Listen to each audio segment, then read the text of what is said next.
Magandang araw mga kaligalay, kumusta gaho? Ay are ako, ay patuloy na lumalaban para sa aking mga utang. Huwag iisipin ang pagod, isipin ang loan na hindi pa tapos. Ayun nga ho, are na naman ho, umaga na naman at are umpisa na naman tayo sa ating trabaho. At are nga hong aking alagay habang nag-aalmusal ay chine-check kung ang kanyang baga namang lulu ay nakainom na ng kanyang mga gamot. Are ho, talagang tinatanong pa ho niya ang kanyang lolo, ganyan, may katulong na ako sa aking trabaho. At sa akin nga hong paghatid ay habang traffic, ako ay napatingin doon sa gayong katayog na kondong yun. Isipin nyo kung gaano kadami ang pinto noon, lahat ho yun ay may mga katulong. At isipin nyo, ganun din ho kadami ang mga bata dun ho sa Pilipinas na walang ina at nandun ay nagtatrabaho. At nung pagbalik ko nga ho ng bahay, areho, ako ho yung nagprito na rin kamote at sabi ko masarap-sarap ang i-partner sa aking kape ho, ayan. At nung makapag-almusal nga ho ako ay areho, ang aking labahin, sandamakmak na naman ang tubal. At sabi ko nga ho, magsasalang muna ho ako ng labahin bago ko ako magtrabaho doon sa taas. Ganyan ho talaga din diskarte kung paano mo mapapadali o matatapos ng maayos ang iyong trabaho. At ayun na nga ho, din ko muna ho unahing linisin arihong second floor at ang mga tulog pa ho nasa taas. Sige, pagpagay ang ating sopa at din ho, talagang ang mga balahibo ng aso talagang kapitin at talagang kita ninyo kung paano kayo pagpag. At kita nyo rin yung aking asong alaga, talagang sariboy-boy pa rin sa aking paglilinis. Yung aking alagang yan, kung nasan ho ako ay gasunod na. Ayan ho, ayan, pagkatapos nyo maipagpag-unso pa, magpunas-punas tayo ng kaunti. Ayan, baga naman ho, bakit ito naman ho ang gabok? Kahit araw-araw kang amayat maya kayo magpunas, laging meron. Ay tunay ka naman, kaya ang ating mga amo ay hindi rin man maiwasan talagang mag-check din minsan. At talagang pag nakakita ng alikabok, akala hindi naglilinis tayo ng maayos. At ayan nga ho, sinunod ko naman ho aring dining. Ayan, maglinis-linis tayo, maglinis-linis. Ano gayan? Nagkanda bolol-bolol na ang inyong inday. Ayan ho. Hindi ninahaw tayo sa dining time muna ho'y pagpag ng mga kung anong sa mga dingding saka ho ako nagbakyom. Kita niyo talagang aking aso sa liboy-boy maigi, tunay ka naman kundi ko lagi habukin at tunay ka namang nakakaabala sa aking pagtatrabaho. At pagkatapos ko huyang ibakyom ay reho tayo muna ho'y magmamap din sa taas. Ayan ay tingin sa lapad ng aking minamap na yan ay paano gang hindi kakalyuhin ang kamay at tunay ka namang nakakahiya ng makipag-shake hands baga pag na may nakapagkilala at baka sabihin ay nako saan kagaring napahawak kami na rin babaysot na aret tunay ka namang napagkakapal pagkakatigas. Ayan ho, tapos iatin din hong imamap yung aming dining diyan. Ayan. At pagkatapos ho niyan, yan ho ko'y pababa diyan. Ari hong mga hagdang ayan ay akin din naman hong imamap din yan. At andin na ako sa baba. At din sa pinaka basement baga first floor. Ari ho yung parang living room doon ay atin mo na hong idadry map yan. Yung dry map ay yung para gahong matanggal-tanggal ang mga alikabok. At ari naman ay ayos din panlinis. At talaga namang hindi rin naman kakayanin ng aking bakayom. At ayun ay Dyson ay may big baterya. Kahirap ganyan bakayom ngayon din nawawala ng baterya napuputo lang aking pagtatrabaho at pagbabakyo. At nung akin hong madry map, ayan, at yung hudang imamap, ayan, kita ninyo. Ay inyong liliksi-liksihan talaga ang inyong kailo sa garden sa abroad at tunay ka namang ang sabi ko nga, ang trabaho din sa abroad ay walang ubos, ay walang tapaw, kay naman din. At ayan nga ho, nung malinis-linis ko na ho rin din sa baba, ay di yan ho, akit na ho naman ako at gising na ang mga tao, dala ko na rin ho ang panglinis sa aking banyo, para isang akyatan ho at tunay ka naman, paano gang hindi mananaba din, akyat baba, ay ilang pala pag-aray sa araw-araw. At ayun nga ho, nilinis ko muna ang kwarto din sa unang kwarto ho, ari-ari ho yung kwarto ng may bata, ayan. Talagang kain naman talaga din pagkalalaki ng mga higaan din At doon naman ho, din sa pinaka master bedroom, ayan ho, pupunas-punas ulit tayo din ng mga gabok-gabok at tunay ka naman. Saka ho niyan, pagkalinis ko ho niyang pagkapunas ko ho ng mga alikabok, ay di rin naman ho kamang ating papagpagan at ipapatas ng maayos aring mga kumot-kumot at mga unan-unan baga. At pag ako ay nakaramdam ng pagod, ako ay uupo muna ng kaunti, yan nga tayo magsisisilpon. At syempre, hindi pwedeng mawala yung pagsisilpon at yan ho ang buhay ng mga OFW, ang pagdudot-doubt.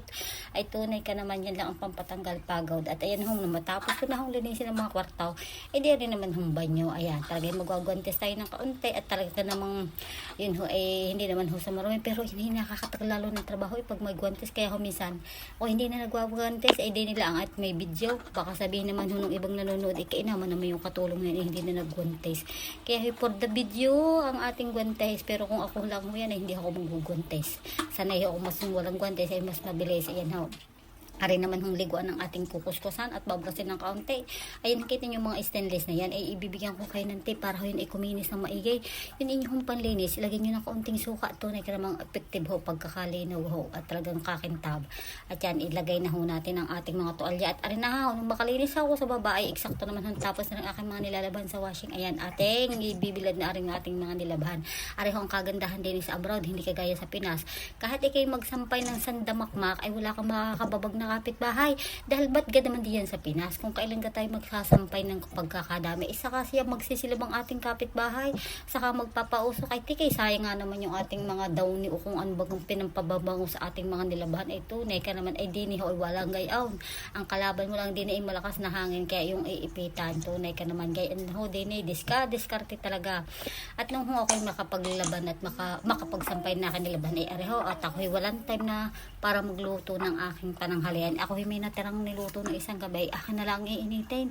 At tayo naman hindi masailan, ba't ka naman tayo kakain din ho ng ating mga tira-tira at tunay ka naman. Pag ako lang man may time, saka ako nakakaluto ng aking mga gusto din at meron din naman ako mga pagkain din, mga tira-tira, yun na lang ho, ari mo hanat, tsaka pagod na rin ho, tunay ka naman.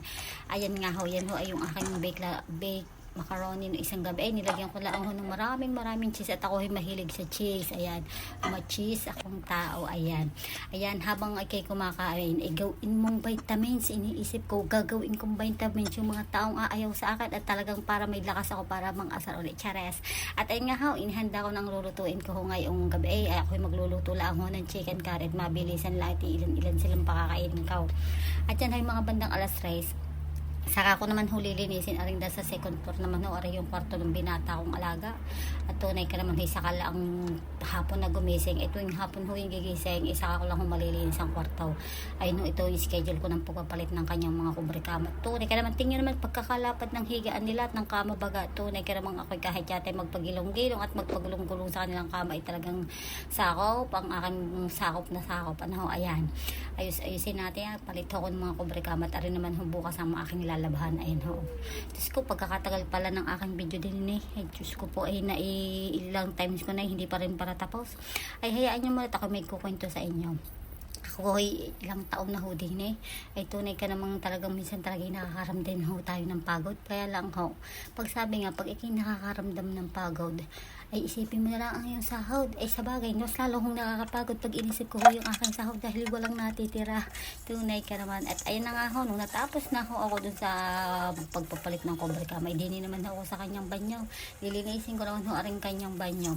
Ito yung bahay hong aray, ilang kahong kwarto na rin. Bali ho, 4. Tapos sa bawat kwarto ho ay may banyo. Tapos bukod pa ho yung aking kwarto na may sarili ding banyo. Ay di bari ilan ho ang mga banyo din ng aking nililinis. Hindi kay kadami ho. Ano ho. At nung ho ako'y makalinis na ngay, are ho, ihahanda ko ng aking lulutuin sa aming dinner. Ayan ho, ako lang ho ay magluluto ng chicken curry. At yan ho ay dahil nga ho paglunis ho o pag mga ganyang araw ay marami akong trabaho din ang niluluto. Kalimitan ko hong niluluto yung mga isang dish lang, mabilisan lang. At saka ho, hindi ho sila kompleto ngayong gabi kaya ho, are muna. Hindi ako meron yung patatas. Ako naghiwa na ng mga ilang pirasong patatas at saka ng isang malaking sibuyas na puti. Yan ho, gaya ang inyong pagkahiwa nyo na ipipinuhin. Tapos ho, meron din ho akong binili na yung chicken curry na paste na ho para hindi naman kung ano-ano pang mga ingredients ang aking didiktikin. Ayun, ready made na. Are ho, inihiwa ko na ho ang ating arehong manok. Ay kita ninyo naman ay sanay maghiwa kaya ingat diyan sa mga paluko-luko sa akin. Ay tingnan naman kung paano ako maghiwa. Ay sako, ikaw ay madadali ko kapag ikipaluko-luko sa akin. Ay sanay paano gagang hindi magiging sanay sa Pilipinas ay maano din ako ganyan. Mahilig ako magluto. At ay na ang ating chicken curry, kita ninyo ho ay napakahalang. Hindi ko huwari kaya ang halang na ito ni ka namang nakaw sasabog ang aking ano din pag pinilit kong kainin. Hindi ako nagluluto ng aking din pang dinner, yun na lang ho sila ho, aray ang kanilang dinner. Ayan, lagyan ko na ho ng patatas at saka hayaan ko yung maluto ng mga ano yun, mahinang apoy habang ako ay may ginagawa pa yan. Kita ninyo yan.